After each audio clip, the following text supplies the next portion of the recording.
Mes chers compatriotes togolaises et togolais, je voudrais vous exprimer ma plus grande et profonde admiration pour votre résistance face à l'imposture, à l'injustice et à l'humiliation répétée d'une part, mais aussi d'autre part, pour votre sens de l'honneur et de la dignité, de la fierté au nom de la patrie, manifesté avec détermination et constance face à toutes sortes d'activités sordides, ambiantes, déployées chez nous au Togo et ailleurs, à l'étranger, par les usurpateurs et tous ces acolytes de tous bords. Les incroyables et innombrables difficultés et malheurs que vous connaissez au quotidien, vous, vaillant peuple togolais, depuis la nuit des temps, devraient normalement prendre fin. Du moins, un temps soit peu atténué à partir du 22 février 2020.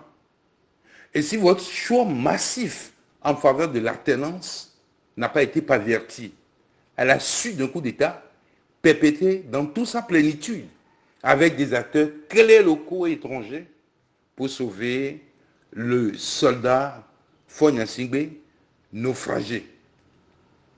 Depuis cette date jusqu'à ce jour, Faure Gnassingbé, en mal de reconnaissance, multiplie les initiatives pour tenter d'obtenir ce que le verdict des urnes lui a refusé. Rien ne peut remplacer l'onction du verdict des urnes. Et le 22 février 2020, c'est clair pour le monde entier que le nouveau président de la République a un nom, le docteur Agbéoumé Messan Kodjo, même si dans l'immédiat, il n'a pas encore pris ses fonctions. Faure Gnassingbé peut faire le tour du monde. Il doit admettre que son règne est terminé. En analysant les chiffres réels issus des urnes, il doit se rendre compte des bastions qu'il a perdus, de militants et partisans qui se sont alignés sur les objectifs de l'alternance. Il devra comprendre que plus grand nombre ne le suit. Le reste, c'est qu'un théâtre d'ombre. Et qu'il va falloir qu'il parte à temps afin d'éviter des moments sombres de sa vie. Faure Gnassingbé est en France, à Paris, et a été reçu par accident par le président Emmanuel Macron, au prix de nombreuses concessions et de grotesques montages éhontés qui éclaboussent la morale républicaine, l'éthique tout court. Il est content, comme s'il avait reçu la visite du Père Noël, car sa première visite bilatérale officielle à l'Élysée depuis 16 ans, qui ne réalise pas infraction, est pour lui un grand événement de sa vie. Car en réalité, depuis le 22 février 2020, Faure Gnassingbé n'est plus président de la République du Togo. Il a perpétré un coup d'État, émis de faux satisfecits que la lessiveuse du Quai d'Orsay a du mal à blanchir. Et le président Emmanuel Macron, comme les autres puissances planétaires, en sont conscients. Une bombe à fragmentation et à retardement qui fera, le moment venu, d'importants dégâts collatéraux qui les rattraperaient tous. Ce 7 avril 2021, à Paris, le malaise est grand et perceptible et se lit dans la réponse laconique fournie à la presse privée, invitée pour la circonstance pour se débarrasser d'un sujet qui empoisonne et qui dure depuis plus d'un an et qui embarrasse le locataire de l'Élysée. Cet épisode, malgré tout, nous a permis d'enrichir notre bréviaire diplomatique d'un nouveau concept, courrier de courtoisie institutionnelle.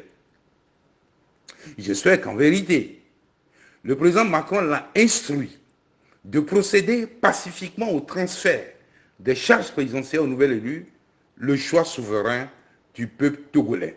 En tout état de cause, l'affaire étant pendante devant le tribunal de justice de Paris, livrera, le moment venu, face au monde entier, tous ses secrets. Le coude à coude de Faye Gnassingbé et d'Emmanuel Macron devant le perron de l'Élysée ne pourrait absoudre le régime uni et faussaire, coupable de trucage à tous les étages du processus électoral pour se maintenir par un coup d'État, car le 22 février à 20 h, par les votes exprimés sur la personne de votre humble serviteur, je fus désigné comme chef d'État, président de la République. Seuls devront compter le suffrage des urnes et la légitimité de la souveraineté populaire conférée au candidat des pauvres, celui du Saint-Esprit. Le contentieux électoral reste entier et ne peut se vider qu'avec le transfert des clés de la cité nationale à son réel destinataire. Je voudrais ici faire un rappel édifiant. Lorsque le 31 décembre 2019, le choix du prélat s'est porté sur ma personne et que cela suscitait dans le landerneau politique de l'opposition, critiques et récriminations, j'ai demandé à m'effacer au profit de Jean-Pierre Fabre et exigé ici et maintenant qu'il soit convoqué pour que nous puissions ensemble convenir de la distribution des rôles au cours de la campagne. Je rappelle que d'autres propositions alternatives furent faites. Mes interlocuteurs avaient décidé de se retrouver en conclave pour trouver une solution. Une semaine plus tard, je fus informé que je suis confirmé dans mon statut de candidat unique de l'opposition réunie au sein de la DMK. Il vous souvient aussi qu'en 2010, bien que candidat au même scrutin que Jean-Pierre Fabre, je fus le premier à déclarer aux aurores du lendemain du scrutin du 4 mars 2010 la victoire de Jean-Pierre Fabre, produit des communiqués dont la distribution fut assurée par les cadres de mon parti, dont 2 furent arrêtés et conduits manu militari en prison à Kara pendant 2 mois. Sans oublier que nous avons tous assisté à la dissolution de la formation politique au but. Je subirai d'autres représailles à titre personnel en raison de mon engagement pour la liberté et la justice depuis le 27 juin 2002, faute d'avoir réussi à imposer des réformes au fonctionnement du RPT, le Rassemblement du peuple togolais et de l'État. Et cela fait déjà presque une vingtaine d'années. Je ne suis pas un opposant dépourvu de conviction, de vision et d'objectif pour vouloir assurer un minimum de bonheur construit autour de la paix, de la joie, du bien-être, de l'amour et de la justice pour chaque citoyen. Humblement, j'affirme que chaque vie est une mission et qu'il appartient à la postérité d'apprécier la valeur ajoutée de chacun à son passage. En 2015, Jean-Pierre Fabre n'a lancé aucun appel pour défendre sa victoire. Sinon, je serai derrière lui, comme en 2010, 4 années durant. Passé ce rappel historique, il me plaît de convier tous les acteurs politiques, toutes les organisations syndicales, toutes les organisations religieuses, pour une ultime fois, à rejoindre la population pour exiger le respect de la volonté populaire exprimée dans les urnes le 22 février 2020. Il y a urgence à la demeure. Peuple togolais, ne te laisse pas impressionner par les agitations et scènes obscènes ostensiblement diffusées à grand renfort de publicité sur les médias par celui que tu as pacifiquement et sans violence congédié par la force de ton bulletin de vote. Tu es le seul détenteur de la souveraineté populaire et qui s'impose autant à la violence illégitime qu'à la corruption ou par des opérations d'achat de conscience ou une complicité dont infamante, endogène ou exogène. Mesdames, Messieurs, ce régime vend du pétrole offshore, de l'or, du diamant, du fer, mais te laisse misérable. Ils vendent du phosphate, du ciment, du clinker, du marbre. Ils ne rencontrent à personne. Ils concluent une concession des ouvrages portuaires à Vincent Bolloré, qui plaide coupable d'avoir conclu un pacte de corruption avec Faure Gnassingbé, qui en réalité est le seul détenteur de ce contrat de bradage du port de Lomé à l'industriel français. Il ne te dit rien. Ses proches détournent plusieurs centaines de milliards et sont impunis. Mais c'est à toi qu'on demande de combler les trous du trésor public occasionnés par des prédateurs, par l'augmentation du tarif des péages, du prix des denrées de première nécessité, réduisant ainsi en peau de chagrin le panier de la ménagère.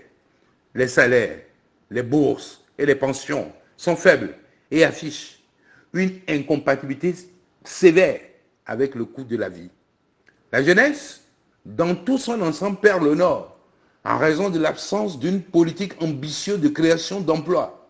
Les retraités sont remerciés en monnaie de singe. Les agents de force de l'ordre et de sécurité, dans le dénuement, servent de faire valoir pour des opérations sur les théâtres extérieurs. Tu votes massivement.